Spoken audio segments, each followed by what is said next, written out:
Hi, my name is Deanna, and when I grow up, I would really like to be a writer. I'm saying this because that is relevant in this video because I wasn't always as good as I am now, hopefully, at writing. There was a time when I was terrible at it, and I have proof of that right here. This is a story I wrote in 6th grade 8 years ago when I was 12 years old. And I'm going to read it to you. And you're going to have to sit through it. Well, technically you don't have to, but please, thank you. It's really bad, but it's funny bad, so hopefully it's entertaining too. It switches point of view a lot, and I'll try and explain it afterwards so it makes a little bit more sense, because it's not good. Anyway, it doesn't have a title, but I'm naming it The Nothing, because that's what I would name it if I had written it nowadays. She knew it was time to send them back. The caterpillar softly wriggled in her hand, spelling out goodbye. But Melissa couldn't go on, not without he only true friends, instead of her only true friends.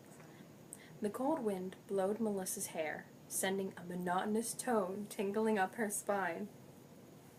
The forest wasn't usually, and spelled incorrectly, this cold during a hot summer.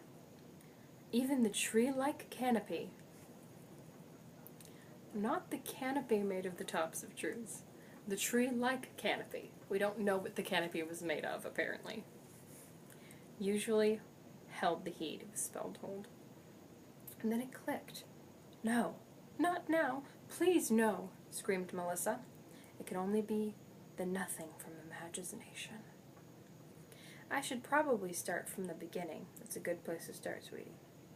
Melissa has always kept to herself, and she used books and writing to take any free time she might have. She wrote stories, scary stories that included frightening monsters eating her school bully named Sarah. Her mother had told her not to go into the forest, but one day, when she needed to get out, she ran into the forest and fell into a lake. She felt like she was spinning, then everything went dark. Melissa awoke to a sense of something wriggling on her arm. There was something in her hand. It was a note. Then she heard shuffling and feet pounding the ground. "What's this?" inquired Melissa, though hearing herself was like listening from the end of a tunnel. The note clearly read, "Dear Melissa, you have opened a realm called imagination. Only the greatest of writers can open it. The only known writers to open it are Shakespeare, Stephen, spelled incorrectly by the way, King, Anne McCaffrey, R.L. Stine, and Mark Twain. Your worst story will come to life in about 3, 2, 1, now! Exclamation point, exclamation point. Suddenly, a huge roar erupted from the depths of the forest and vibrated the ground. She jumped up and ran about 3/4 of a mile and sat and read the rest of the note. I guess she counted the exact distance. Now that that's settled, I'm sure you want to close the realm. If you do, all I can tell you is to repeat your rebirth. That's all for now. Sincerely, another M." Melissa spent months trying to decipher the seemingly simple code. She would receive clues by notes sent to her by note, with 1 or 2 words such as water and Buddha, though nothing seemed to make sense. One day, I guess she really got lucky and it clicked. Buddhism is being rebirthed until you complete what you are meant to, like a mission. But I'm not Buddhist, I'm Christian, so rebirth would be being baptized. Which makes sense because I got the note after I fell into the lake. I guess I forgot to mention that every time I had to go, I had gotten a note the caterpillars, Oscar and Alphnes, would be there. And by the time she read the note, they would be gone.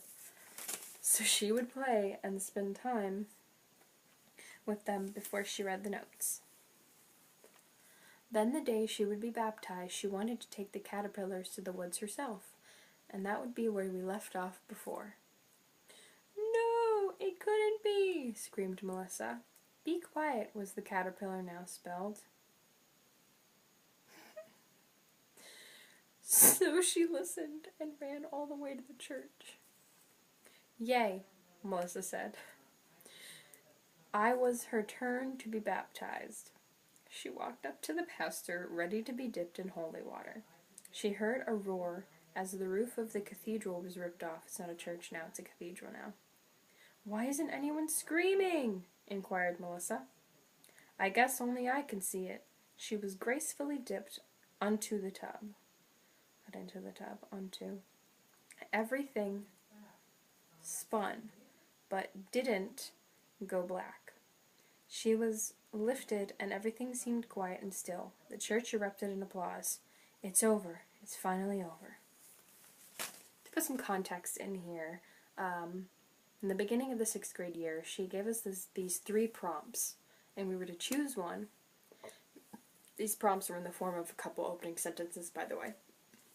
And we were to choose one and finish the story. I chose prompt number 1. Interesting things where I was going through a phase where I was incredibly religious, which is why there was a lot of religious allusions in with the main storyline. And also, the note was signed Another M. That was from the Magic Treehouse series when the main characters would receive letters from Merlin and Morgana, or one of those, I don't remember.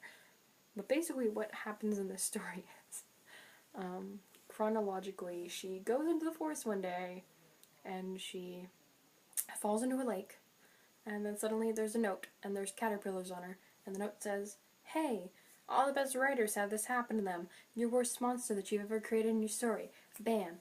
And now there's the monster, and they're like, "Hey, you want to close this realm, right? Well, just repeat your rebirth." And then nothing happens for a while. She's super confused, and then she's like, "Oh yeah, rebirth, like baptism." So she goes into the forest with the caterpillars on the day of her baptism for some reason.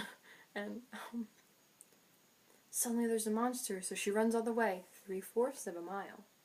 Oh wait, no, that was early in the story, sorry. To the church. And the church turns into a cathedral, and the roof is ripped off, and she gets baptized, and then the monster's gone, and I guess she just says goodbye to the caterpillars randomly in the story. But that was The Nothing by Deanna Leary 8 years ago. I hope you guys enjoyed, because I sure did. It was so bad.